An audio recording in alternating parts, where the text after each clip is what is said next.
Assalamualaikum warahmatullahi wabarakatuh. Perkenalkan, nama saya Widya Ningsih dari FKIP PPKN Universitas Mandiri Subang. Pada kesempatan kali ini saya akan menjelaskan seminar proposal saya yang berjudul Efektivitas Model Pembelajaran Reading, Analyzing, Sharing, and Inferring atau RASI untuk meningkatkan self-regulated learning peserta didik dalam pembelajaran PPKN.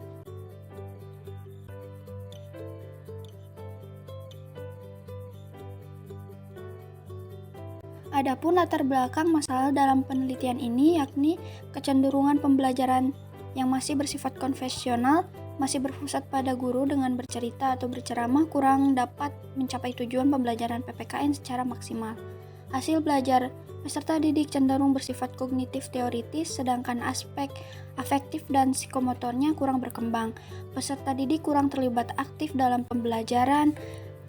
Banyaknya peserta didik yang bersifat pasif dalam mengikuti diskusi maupun proses pembelajaran. Akibatnya, tingkat pemahaman peserta didik terhadap materi pembelajaran menjadi kurang bermakna. Sedangkan mata pembelajaran PPKN ini bertujuan untuk membentuk warga negara yang baik dan cerdas, smart and good citizenship. Warga negara memiliki sifat responsif, aktif, mampu berpikir kritis terhadap masalah-masalah yang berkembang, serta partisipasif dalam kehidupan bermasyarakat, berbangsa, dan bernegara.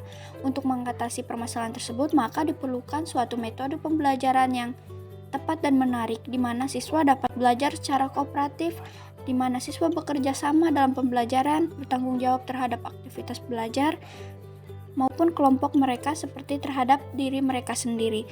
Salah satu metode pembelajaran kooperatif adalah model pembelajaran Reading, Analyzing, Sharing, and Inferring.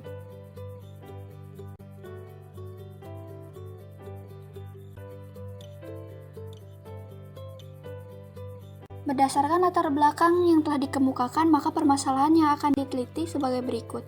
Yang pertama, bagaimana persepsi peserta didik terhadap model pembelajaran RASI dalam pembelajaran PPKN. Yang kedua, bagaimana efektivitas model pembelajaran RASI dibandingkan dengan model konvensional untuk meningkatkan self-regulated learning peserta didik dalam pembelajaran PPKN.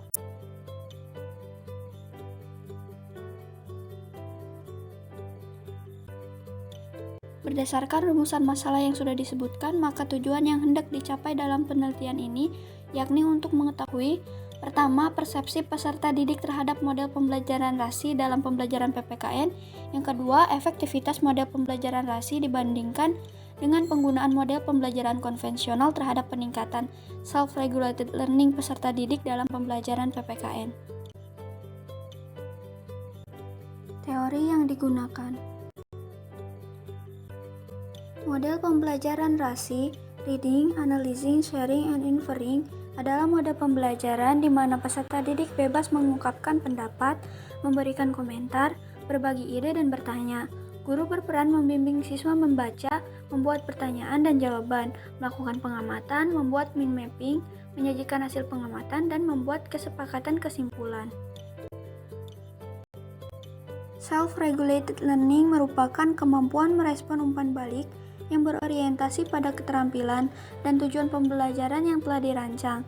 Kesadaran siswa dalam mengatur cara belajar mereka sendiri akan meningkatkan keberhasilan diri yang berhubungan dengan motivasi intrinsik dan hasil belajar, perolehan pengetahuan dan keterampilan. Menurut Zimmerman tahun 1990 halaman 188 sampai 196. Kemudian, mata pelajaran pendidikan kewarganegaraan merupakan mata pelajaran yang memfokuskan pada pembentukan warga negara yang memahami dan mampu melaksanakan hak-hak dan kewajibannya untuk menjadi warga negara Indonesia yang cerdas, terampil, dan berkarakter yang diamanatkan oleh Pancasila dan Undang-Undang Dasar 1945. Menurut H.A. Kosasih Jahiri halaman 248 sampai 249.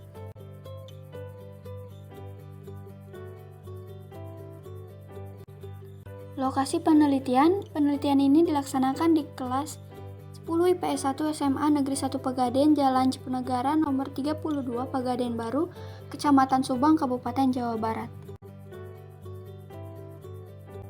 Populasi dalam penelitian ini adalah siswa SMAN 1 Pegadaian. Adapun sampel yang digunakan pada penelitian ini adalah siswa kelas 10 IPS 1 SMAN 1 Pegadaian. Pendekatan penelitian. Pada penelitian ini menggunakan pendekatan kuantitatif yang dianalisis secara persentase agar mengenali keberhasilan pada suatu tindakan dengan tujuan untuk mencari pengaruh tertentu terhadap yang lain dalam kondisi yang terkendali.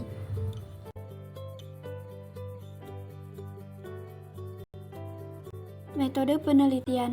Metode penelitian ini menggunakan metode deskriptif kuantitatif, mendeskripsikan tentang objek yang diteliti dengan gejala-gejala hasil pengamatan yang diwujudkan dalam data dan diukur dalam bentuk angka maupun skor, serta analisanya berdasarkan angka tersebut dengan menggunakan analisis-analisis statistik.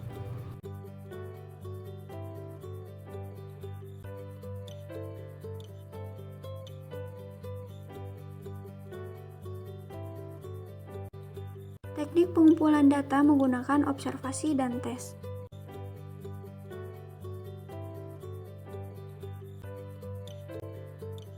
Pertama, uji normalitas.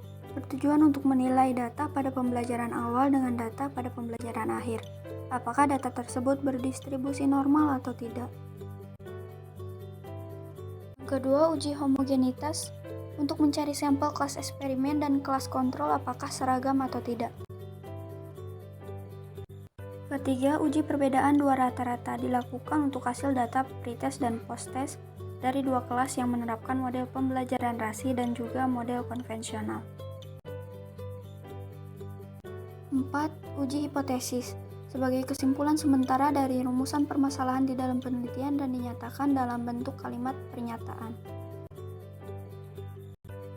5. Rancangan hasil data skala sikap. Peserta didik mengisi checklist kriteria yang telah disediakan berupa pertanyaan dan pernyataan. Selanjutnya diolah dan hasilnya dibandingkan dengan pretest dan posttest. 6. Pengujian hipotesis. Dugaan sementara yang dibuat oleh peneliti mengacu kepada data-data yang telah diperoleh. Kemudian, dugaan tersebut termasuk benar atau salah ditentukan berdasarkan hasil penelitian.